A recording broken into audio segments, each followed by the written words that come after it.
Assalamu alaikum. I'm sure everybody is fine at their home. Today we'll start the lecture on fate of amino acid skeleton. After the amino acids, they donate their amino group. Whether they donate the amino group in the process of transamination or by deamination. So the remaining part of the amino acid left is amino acid skeleton. So in today's lecture we will discuss what is the fate of these different amino acid skeleton, how this deaminated carbon skeleton, most of the amino acids are glucogenic, some are ketogenic, and some amino acids they have both the property of being glucogenic as well as ketogenic. So how their skeleton enters in the TCA cycle, or what are the different products in our body can be synthesized from those amino acid skeleton. So this fate of amino acid skeleton will be consisting of two lectures. In today's lecture, you see, nitrogen balance in our body is a very important and a complicated process. Our body gets rid of it in a lot of ways. The main source of nitrogen in our body we studied in the metabolism in detail in our body is from deamination of amino acid. So after the amino group is set free from amino acids by deamination, this nitrogen moves or is transported to the liver in the form of two compounds.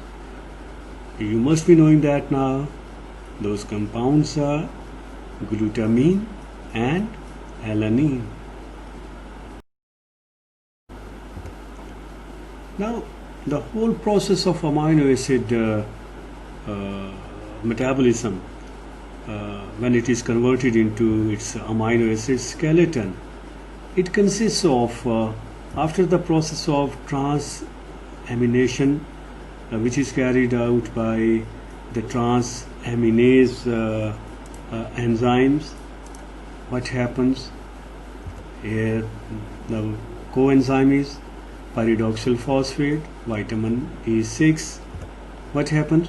Amino acid, they become keto acid, or you can say it's a carbon skeleton, plus amino group in the form of ammonia is set free.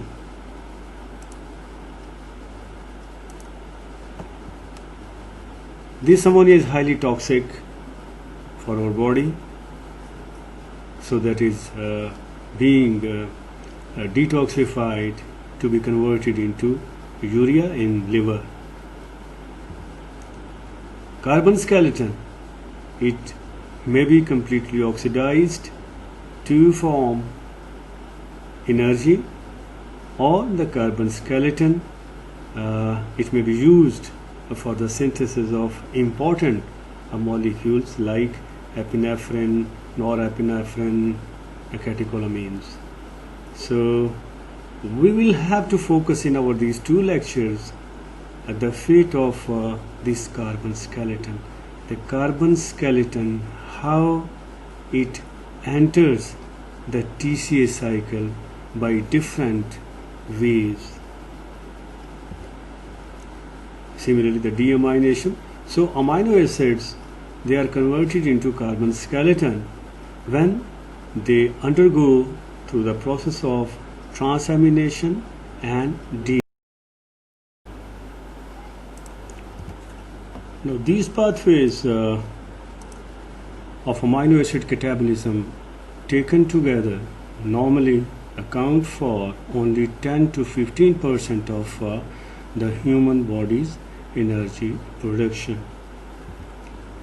These pathways are not nearly as active as glycolysis and fatty acid oxidation.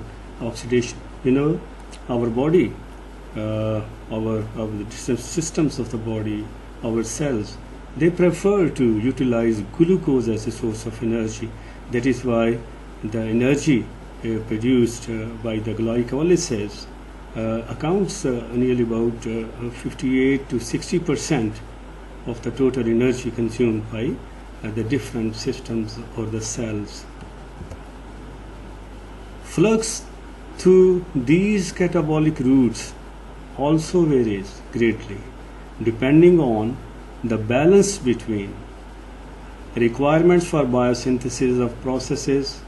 So if the need for the biosynthetic processes is more, so less amino acid skeleton will be consumed to deliver energy. And the second factor is the availability of a particular amino acid.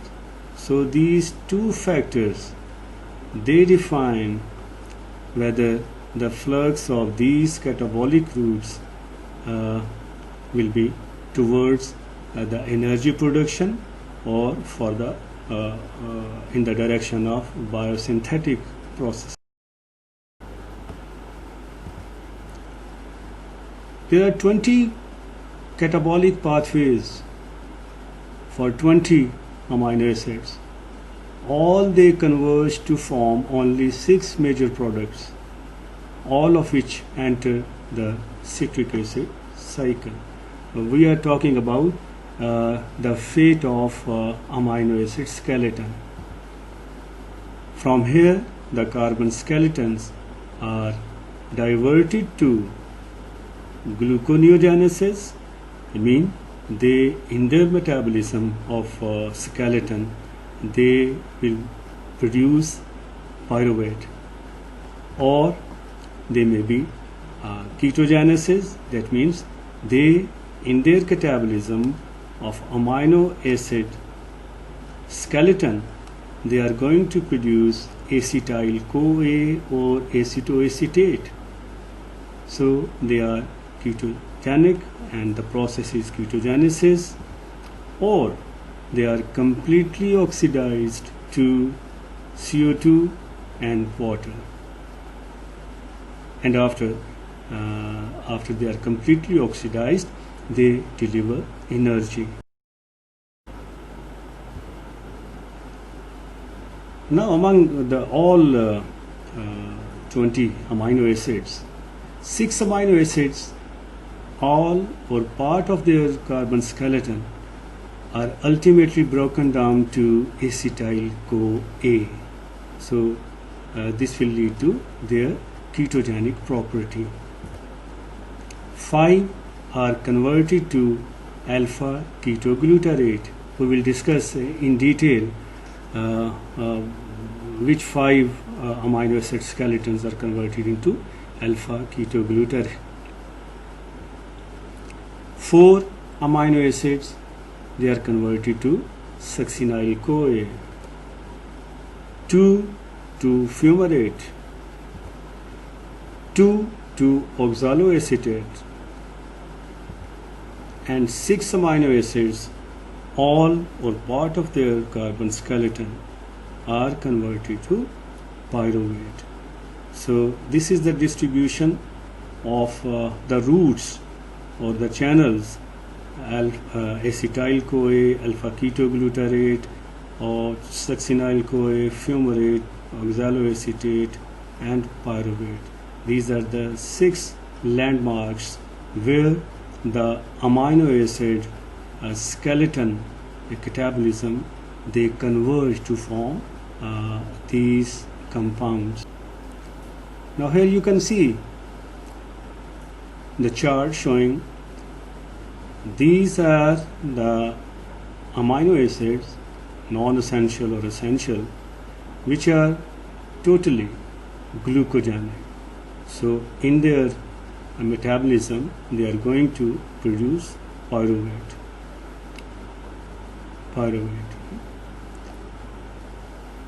Glucogenic and ketogenic amino acid, these are tyrosine, which is non-essential. It is synthesized from phenylalanine, and having both the properties of glucogenic and ketogenic, these are isoleucine, phenylalanine and tryptophan. So this is the list of ketogenic and glucogenic amino acid having dual property. So there are only two amino acids which are essential. They are exclusively they are having the ketogenic property. That is, in their metabolism, they are going to converge into either acetyl-CoA directly or through acetoacetyl-CoA, then acetyl-CoA in their metabolism.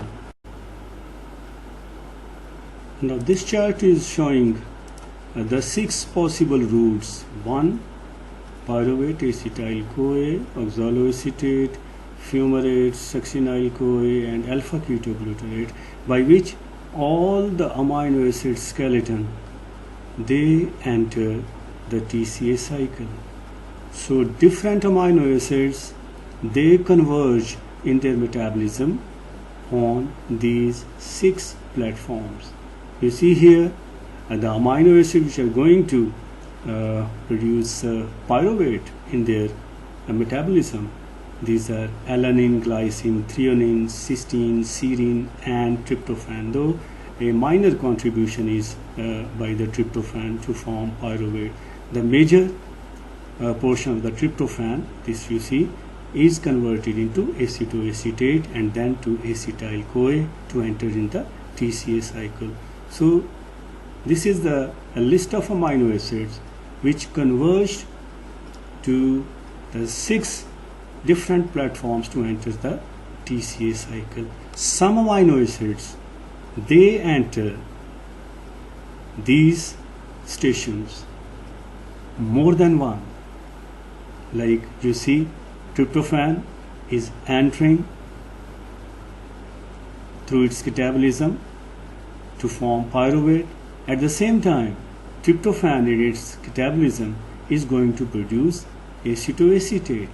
Similarly, phenylalanine, which you know is having a ketogenic and a glucogenic property, it is going to form acetoacetate and then acetyl-CoA. So this is the ketogenic property of phenylalanine. So at the same time, phenylalanine, you see phenylalanine is going to form fumarate when the amino acid skeleton is catabolized in our body. So it enters the TCA cycle. So this is the glucogenic property. So simply want to say that these 6 main stations, relay stations in the catabolism of all the amino acids, they are existing in our body.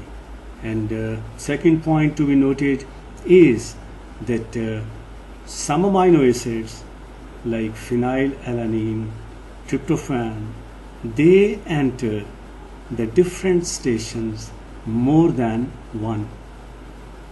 So this is all about, the chart is showing you here. You can see glucogenic are labeled with these red color, ketogenic with green color. So this is leucine and lysine exclusively. They only enter the TCA cycle through acetoacetate or acetyl-CoA, and the amino acids which are having both the properties of glucogenic and ketogenic,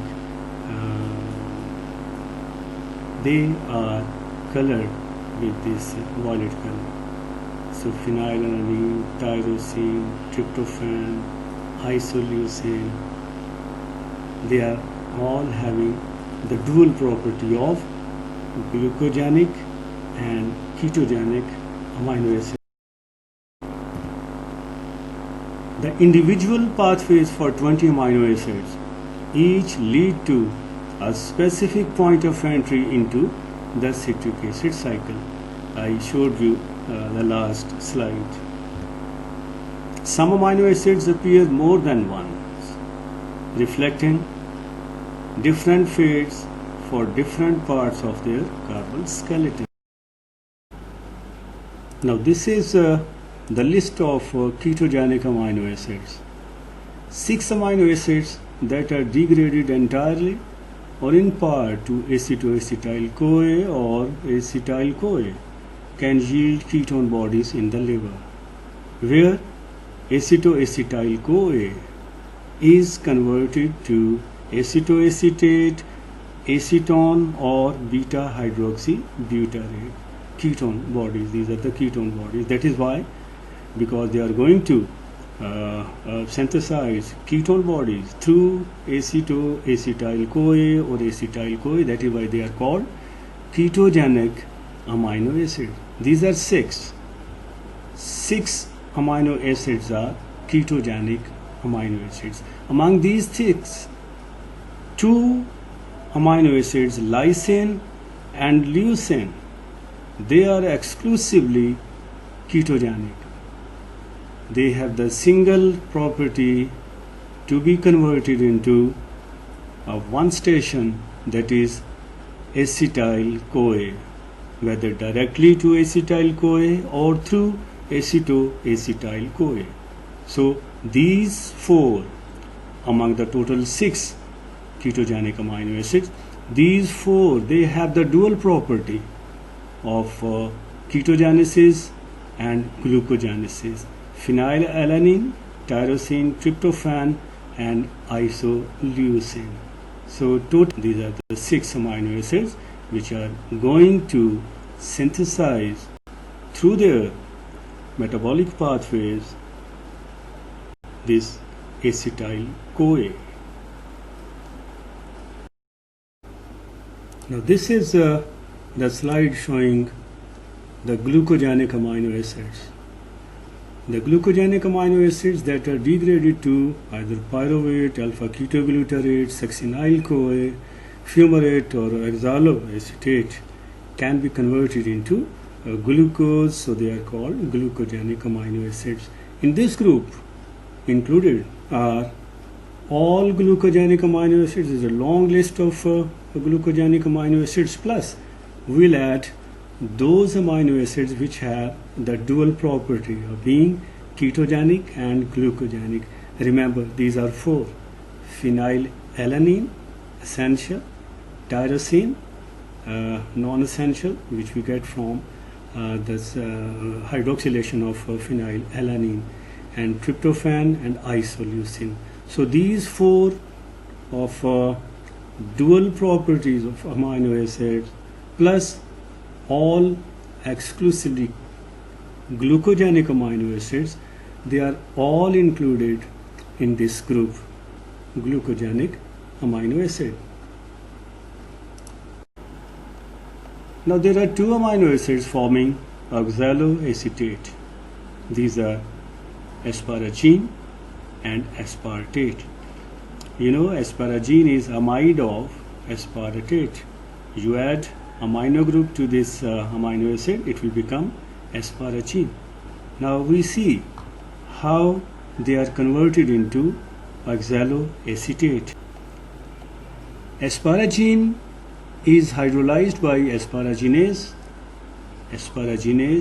This enzyme, asparagine is converted into aspartate.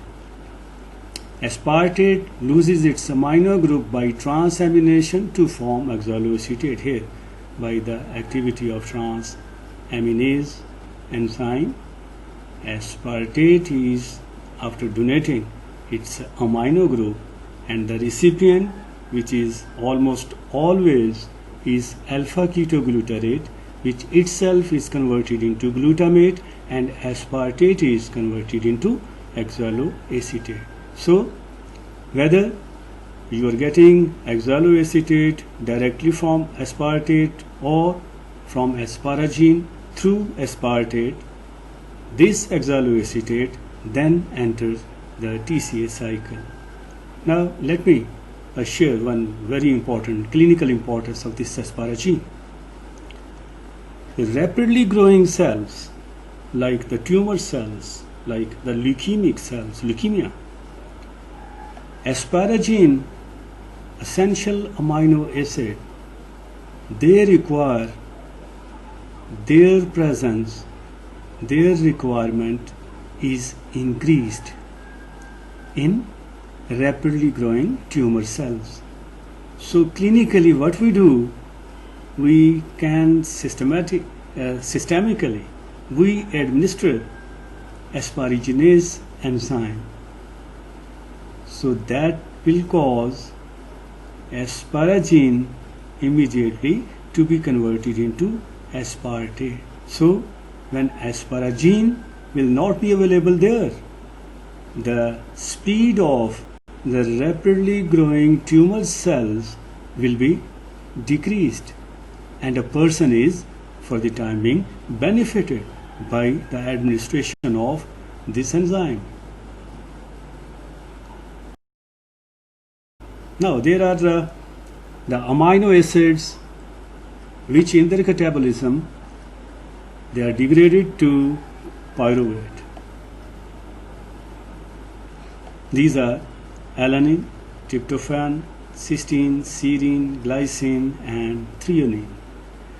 We will discuss in a chart how these 6 amino acids they converge by different routes to form pyruvate. Now this chart is showing how the different 6 amino acids, they in their metabolism they ultimately they converge to form pyruvate. These are threonine, glycine, serine, cysteine, alanine and tryptophan. This alanine just by one step it is converted into pyruvate by the activity of aminotransferase enzyme. And you know aminotransferases they always need coenzyme pyridoxal phosphate, vitamin B6, and the amino group acceptor is almost always it is alpha ketoglutarate. So after receiving the amino group, alpha ketoglutarate is converted into glutamate and alanine is converted into this pyruvate. Then it is tryptophan.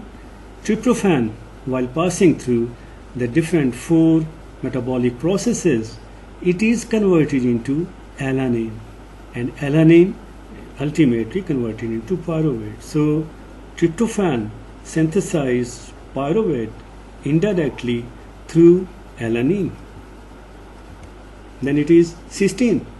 You know this is a sulfur containing amino acid. We get it what it does. It is being acted upon by 2 enzymes at 2 steps and ultimately converted it to pyruvate. In the first step the sulfur is removed, and in the second this amino group is removed and cysteine becomes the pyruvate. You see here in 2 steps, first this sulfur is removed and in the second it is the amino group which is removed and it is converted into pyruvate. Next is serine.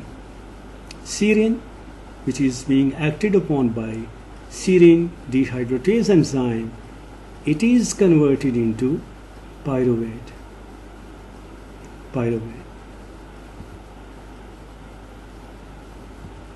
Then it is glycine.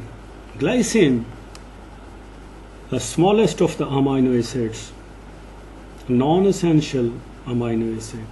It passes through its metabolism by 3 ways. 1, it is reversibly converted into serine by the methyl transferase enzyme. So glycine, it is converted into a serine, and this is a reversible reaction. This is one fate of glycine regarding its metabolism. It has got 3 metabolic pathways. One is this formation of serine through the methyl transferase enzyme. Second is it is completely oxidized or catabolized into CO2 and ammonia. The third pathway is glyoxylate pathway, which we will discuss in detail when we discuss the metabolism of individual amino acids. Now the sixth threonine amino acid, it is converted first into 2-amino-3-ketobutyrate. This 2-amino-3-ketobutyrate is converted into glycine, and ultimately while passing through this route it is converted into pyruvate. Remember, small amount of 2-amino-3-ketobutyrate in humans is converted into succinyl CoA. It's a very small amount. This is all about how these different 6 amino acids through the different pathways they converge to form pyruvate.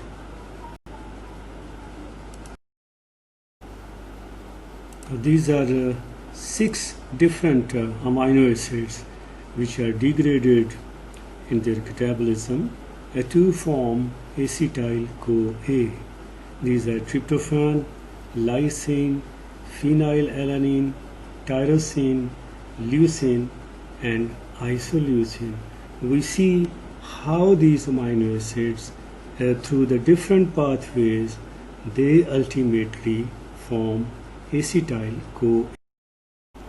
This chart is showing how these 4 amino acids, tryptophan, lysine, phenylalanine, tyrosine, leucine, and isoleucine, they ultimately form through the different routes of metabolism, they ultimately form acetyl CoA. Now if you focus on this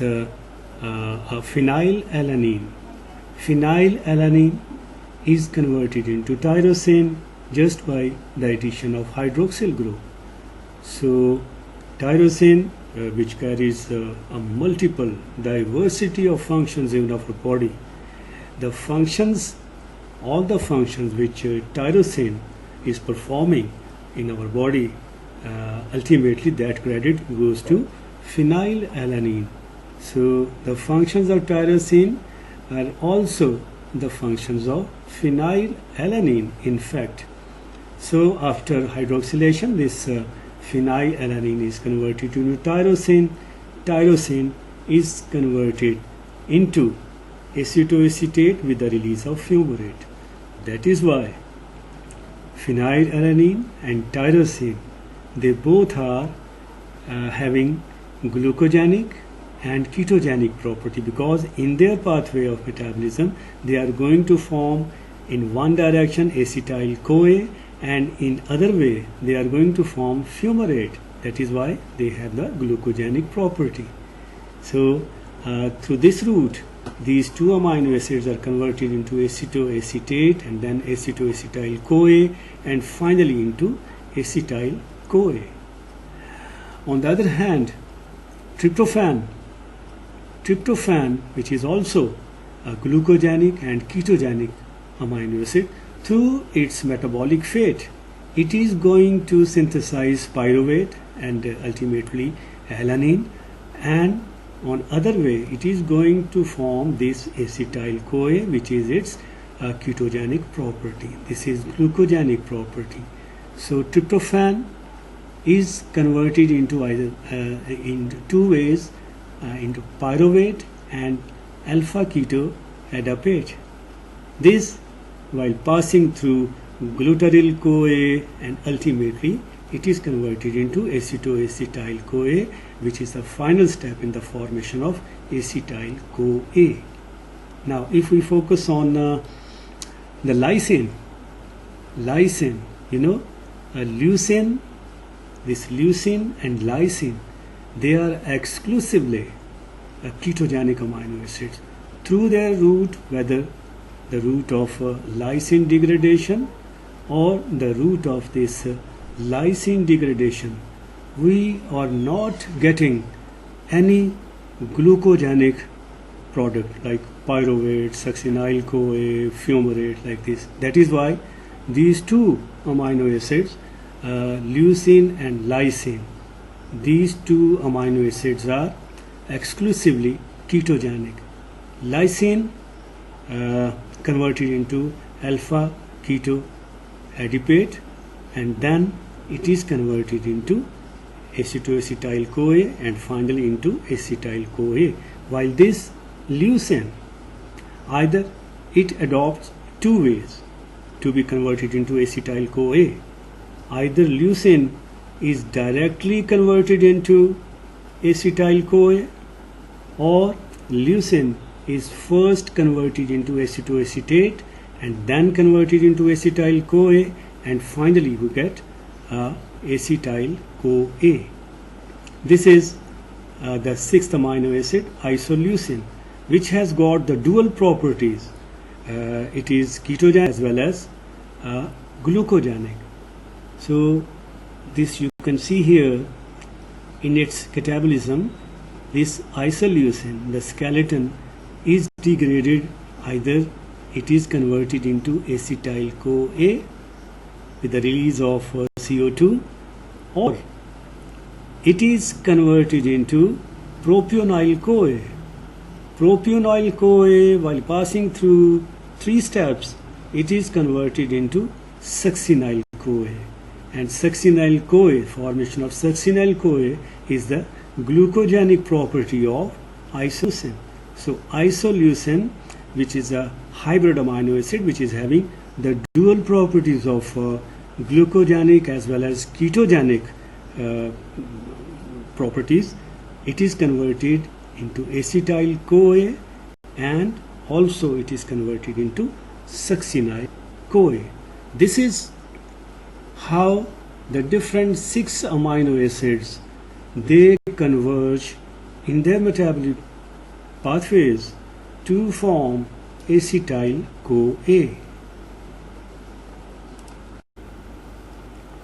Now this slide shows the brief history of all these 6 amino acids beside phenylalanine and tyrosine, which you know that they are glucogenic as well as ketogenic amino acids. They, in their metabolism, they first form acetoacetate or pyruvate, or then acetoacetate is converted into acetoacetyl CoA and finally into acetyl CoA. This is for phenylalanine and tyrosine. Regarding leucine, this amino acid is exclusively ketogenic in its catabolism, forming acetyl CoA and acetoacetate. Lysine, an exclusively ketogenic amino acid. This amino acid is unusual in that neither of its amino group undergoes transamination. So these are the amino acids which don't go through the process of transamination. These are lysine, proline, hydroxyproline, and threonine. They undergo through oxidative deamination. Then it is isoleucine. You can remember by its name, long name, isoleucine. Leucine is having a single property of ketogenic amino acid. So long name isoleucine will be having dual properties, glucogenic as well as ketogenic. This amino acid is both ketogenic and glucogenic because its metabolism yields acetyl CoA and succinyl CoA through propionyl CoA. And then tryptophan. This amino is both glucogenic as well as ketogenic because its metabolism yields alanine, or you can say pyruvate. Pyruvate is ultimately converted into alanine, and acetoacetyl CoA.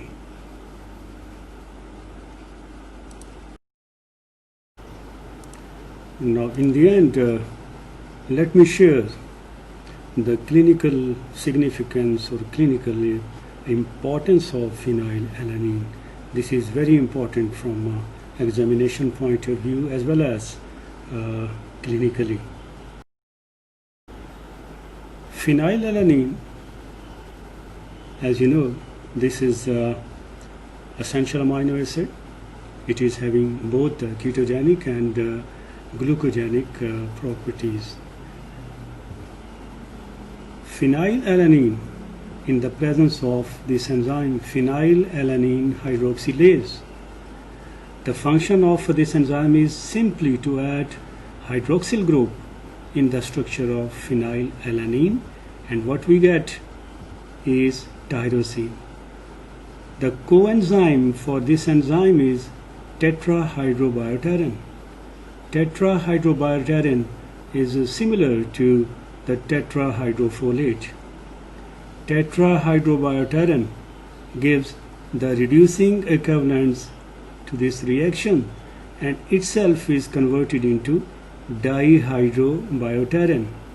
This coenzyme is having pteridine, a ring-like structure. So reducing, after providing the reducing equivalents to this reaction, it is converted into biopteridine, and biopteridine is again regenerated by taking the reducing equivalents from NADPH. And NADPH, as you know, where they are coming from, we get it from HMP shunt. So this first step is very important clinically.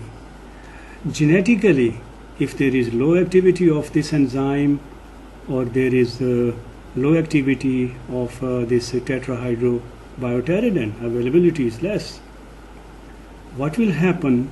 Phenylalanine will not be converted into tyrosine. So in this case, what will happen? Phenylalanine will be converted in our body into phenyl ketones, and it will be excreted in urine, plus free ammonia is set free. So when phenylalanine is not converted into tyrosine due to the deficiency, genetic deficiency of this enzyme, phenylalanine will be converted into phenyl ketones, and this condition is called phenylketonuria, because phenyl ketones are excreted in urine excessively. So phenylketonuria is a clinical condition. We will discuss it when we will discuss the diseases of the protein metabolism. Mental retardation is there, musty odor is there, the odor of the mouse will be there, microcephaly. So in these cases, what we do, we give the diet low in phenylalanine to those patients. So regarding metabolism of phenylalanine, the first important step is its conversion into tyrosine. Tyrosine is converted into melanin pigment by the activity of tyrosinase. Tyrosinase converts tyrosine into melanin. The other fate of tyrosine is that it is converted into homogentisic acid.